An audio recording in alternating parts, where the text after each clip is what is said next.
રાજ્યમાં હોર્ડિંગ્સનો વિવાદ નવો નથી.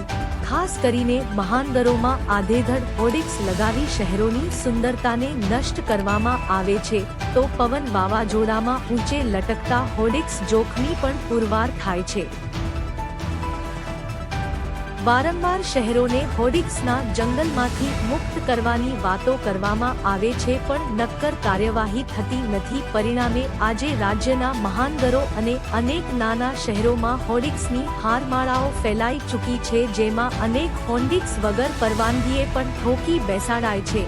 ત્યારે ગાંધીનગરમાં મહાનગરપાલિકાએ એડવર્ટાઇઝમેન્ટ પોલિસી લાગુ કરી છે, જે માર્ગો અને બિલ્ડિંગો પર આડેધડ લાગતા હોર્ડિંગ્સ અને બેનર ઉપર રોક લાગવી શકશે. ત્યારે આવી પોલિસી અન્ય મહાનગરોમાં પણ અમલી બનાવી શહેરોને હોર્ડિંગ્સ બેનરોના જંગલોમાંથી મુક્તિ મળે તે દિશામાં વિચારવું પડે.